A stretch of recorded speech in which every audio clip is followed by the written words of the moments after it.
medical professionals. And third is the economy as We have drafted a joint memorandum circular. Pipirmahan namin dalawa. To our President and the rest of the executive branch, the Bayanihan to Heal as One Act.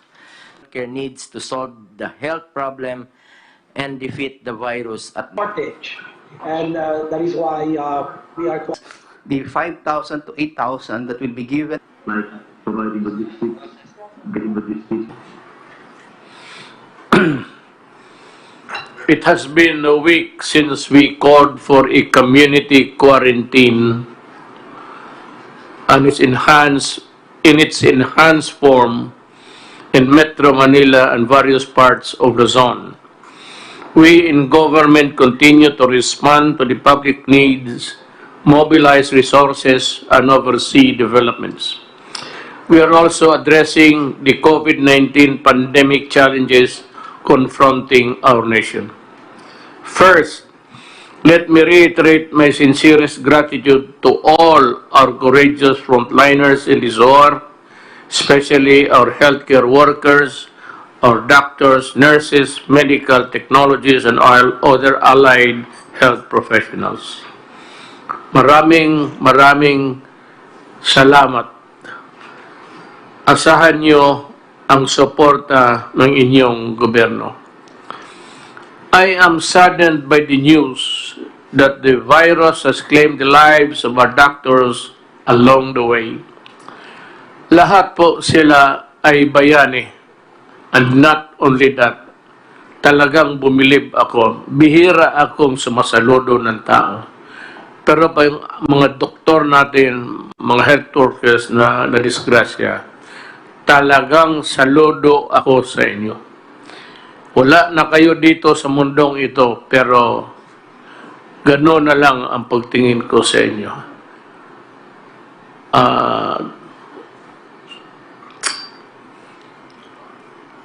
To the able officials and staff of the Interagency Task Force on Emerging Infectious Diseases, thank you for staying on top of the situation. To the brave men and women of the Armed Forces of the Philippines and the Philippine National Police, thank you as well for ensuring peace and order in these trying times. I also thank the rest of the frontliners to ensure that the basic services are provided to our people, from those manning various government agencies, groceries, banks, food establishments, and delivery services, among others. Maraming salamat po. To the gracious members of the private sector who are foregoing profit to alleviate the suffering of our people, to the valiant volunteers who are bravely supplementing our frontliners, to the noble civil society organizations who are working tirelessly in calling for donations and performing charity work, thank you very much for your kindness, compassion, and generosity. I especially thank Congress for granting the Executive Department with special powers through the Bayanihan to head as one act, to the Bayanihan to heal, to heal as one act, to effectively respond to the challenges caused by the COVID-19 global pandemic. I particularly thank Senate President Vicente Soto III and the House Speaker Alan Peter Cayetano for the strong and decisive leadership you have demonstrated in shepherding this measure to fruition during this critical time in our national history.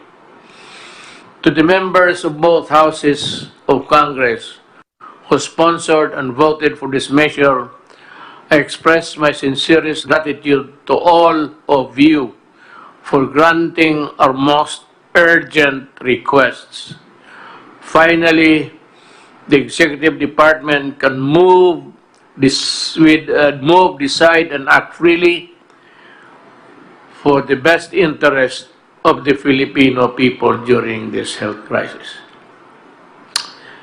The Department of National Defense and the Department of Interior and Local Government, along with the Armed Forces of the Philippines and the Philippine National Police, are now ramping up the implementation of the National Action Plan, or NAP, as we speak, to reinforce the efforts of the Department of Health in containing COVID-19. Alam mo, tatlo lang yun sila.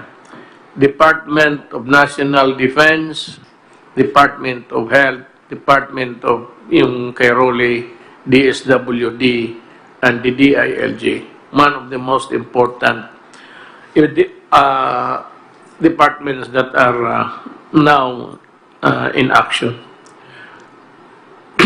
Reports on our progress of the National Action Plan will be given regularly by the Secretary of National Defense, serving as the National Action Plan Chair, with the Secretary of Interior and Local Government as Vice Chair.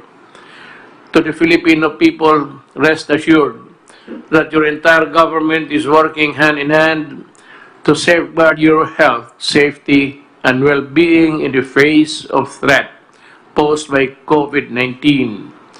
We will address all the different issues brought about by this pandemic, as well as to ensure the protection of all our people, especially those who are serving in the front lines. Supplies of food, water, and other essentials will be provided to you throughout this ordeal. Financial assistance will also be extended, especially to those in the margins and the vulnerable groups. Halos lahat ho makatanggap. Hindi naman lahat yung kagaya ni Bongo. Hindi naman niya tanggapin yan. Gagawin namin ang lahat.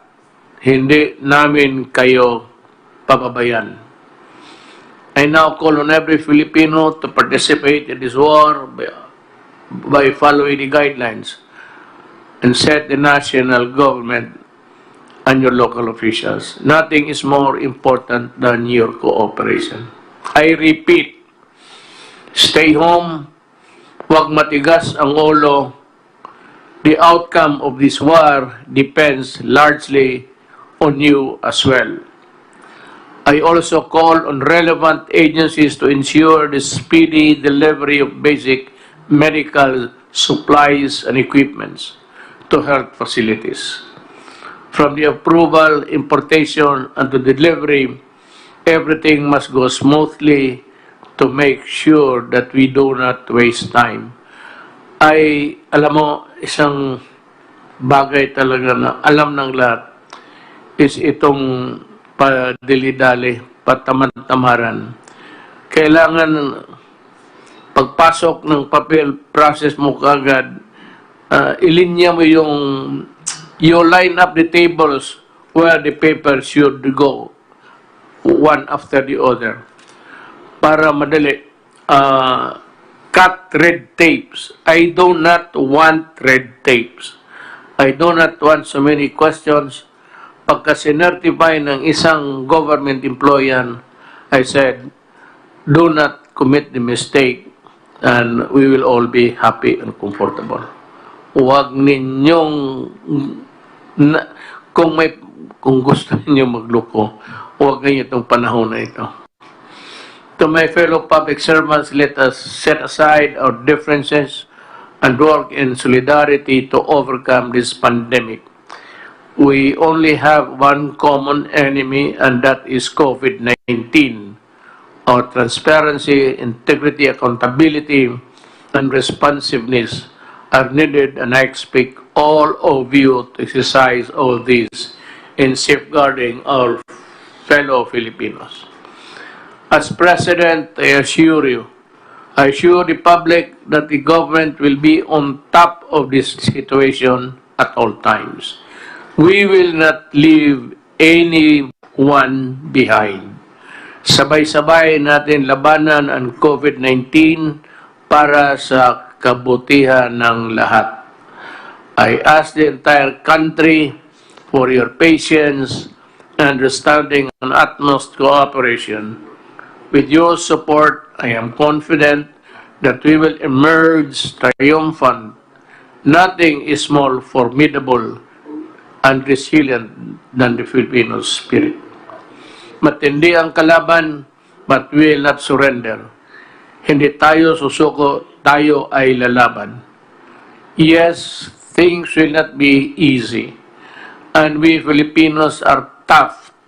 Mas malakas ang Pilipino sa anumang hamon. Now we all must do what we can and must para sa ating bayan. I look forward to the day that we the Filipinos can finally claim victory of this war and emerge as stronger and more united Filipinos and Philippines. Maraming salamat po. Osbo nako, ayaw mo kahadlok. Tagalogin ko, huwag kayong matakot. Nandito yung gobyerno ninyo para kayo pagsilbihan. At totoong pagsilbihan. Salamat.